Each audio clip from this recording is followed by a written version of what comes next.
Uma certa feita, Jesus contou uma parábola. A parábola do semeador. Todo mundo conhece, todo mundo sabe, todo mundo já ouviu essa mensagem, já leu e assim por diante. Mas será que você já pensou na história completa? Claro, eu não vou conseguir falar em um minuto, né, a história completa, mas eu quero enfatizar com você um detalhe muito importante. Perceba que Jesus fala que uma certa feita, ele lançou uma semente, o semeador, né? Essa semente caiu no meio do caminho.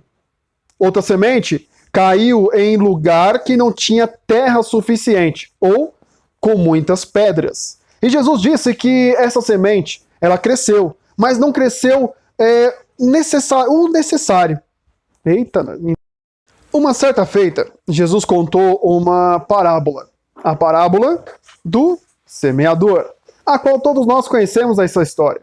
Conhecemos a história do semeador, a parábola do semeador. Mas eu quero trazer para você um detalhe muito importante.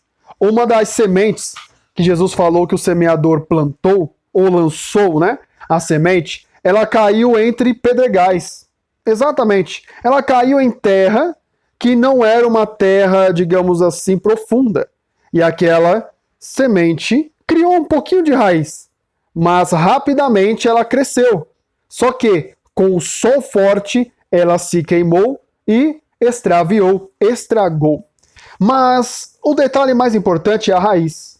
Me diz aí, você tem raiz? Ou você é uma árvore com pouca raiz? Árvore com pouca raiz não dura muito. Você sabia que demora muito para uma árvore crescer quando ela precisa ter raiz? Lembrando, a palavra crescer imagine assim, você planta uma semente na terra, certo? E a parte de cima é quando você fala que ela cresceu. Por quê?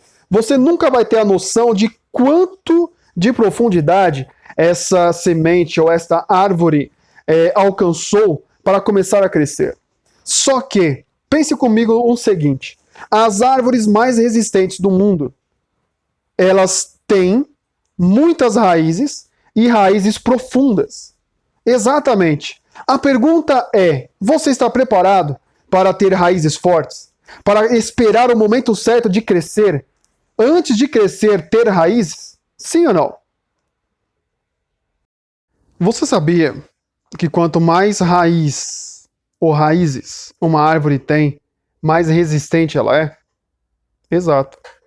Para você que não sabe, ou se você tiver um tempinho, dá uma pesquisada sobre esse assunto. Quanto mais quantidade de raízes uma árvore tem, mais resistente ela é. Imagine que cada raiz é como fosse um cabo de aço.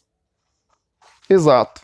Imagine que existem pontes gigantescas no mundo que elas são seguras ou suspensas por cabos de aço. Só que são vários. Se um estoura, tem outro que resiste. Se outro estoura, outro que segura. A árvore é do mesmo jeito. Muitas das vezes a tempestade chega, o vento bate e uma raiz não aguenta. Outra raiz não aguenta, mas ela tem muitas raízes. A pergunta é, você tem paciência para criar raízes? Esse é mais um vídeo da série sobre raízes que eu estou falando, né, aqui no Discípulo Diego Freitas, que vai ser compartilhado em todas as nossas redes.